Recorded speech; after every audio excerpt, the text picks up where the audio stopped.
सत साहिब भाइयों और बहनों, आज का यह वीडियो आपके जीवन की दिशा बदल सकता है।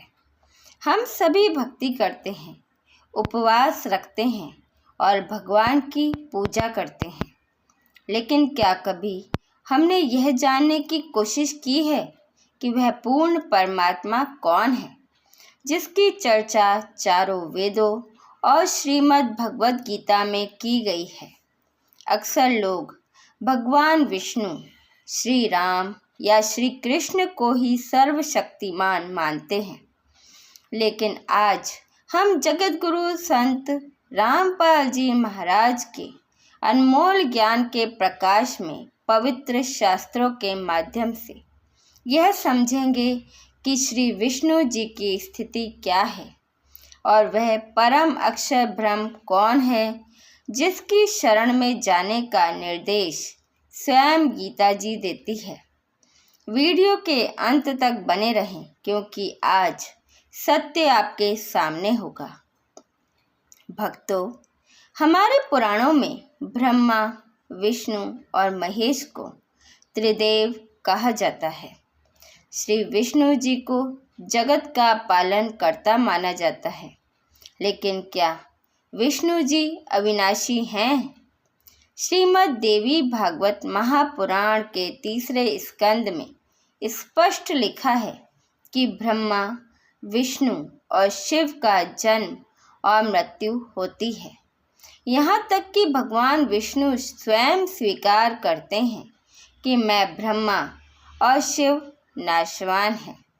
संत रामपाल जी महाराज बताते हैं कि ये तीनों देव काल ब्रह्म यानी शर पुरुष के पुत्र हैं और इन्हें केवल एक विभाग यानी पालन, उत्पत्ति या विनाश की जिम्मेदारी दी गई है।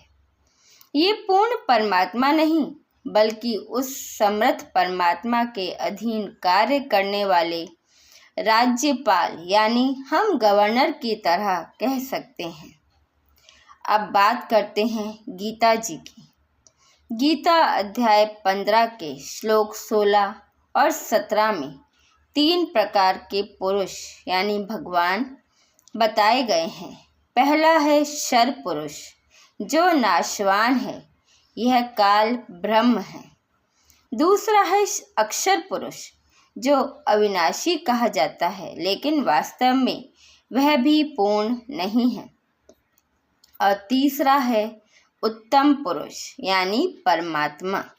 गीता जी कहती है, उत्तम पुरुषत्व अन्य, अर्थात उत्तम पुरुष तो इन दोनों से भिन्न ही है, जिसे परमात्मा कहा जाता है। गीता अध्याय 18 के श्लोक 62 में गीता बोलने वाला प्रभु अर्जुन से कहता है, तमेव शरणम गच्छ सर्वभावेन भारत, यानी उस किसी अन्य परमेश्वर की शरण में जाओ।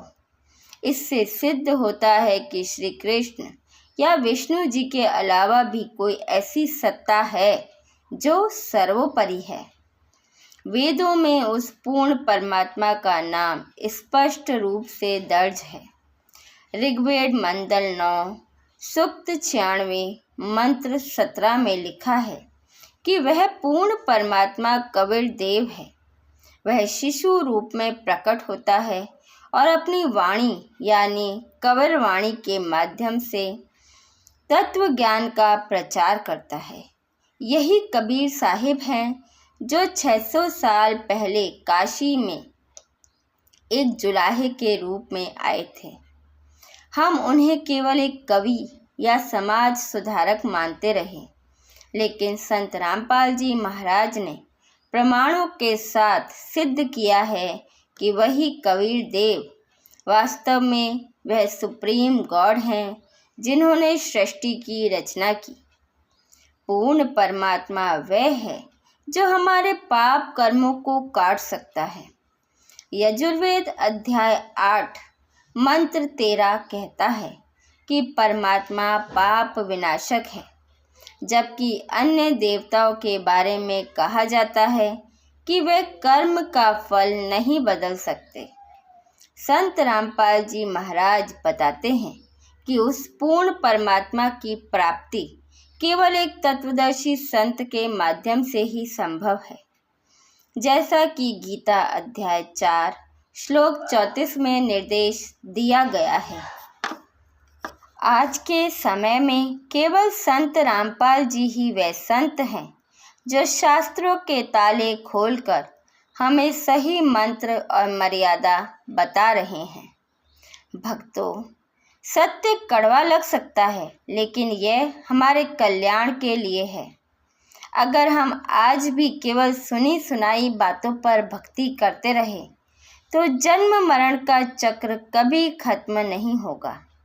अगर आप भी जानना चाहते हैं कि सृष्टि की रचना कैसे हुई और वह गुप्त मंत्र क्या है जिससे मोक्ष संभव है, तो आप संत रामपाल जी महाराज के सत्संग सुन सकते हैं और उनकी पुस्तक ज्ञान गंगा निःशुल्क मंगवा सकते हैं।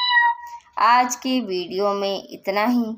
अगर आपको यह जानकारी उपयोगी लगी हो तो इसे अपने मित्रों और परिवार के साथ साझा करें ताकि वे भी अंधकार से प्रकाश की ओर बढ़ सकें। चैनल को सब्सक्राइब करना ना भूलें। हमारे साथ बने रहने के लिए धन्यवाद। सत साहिब।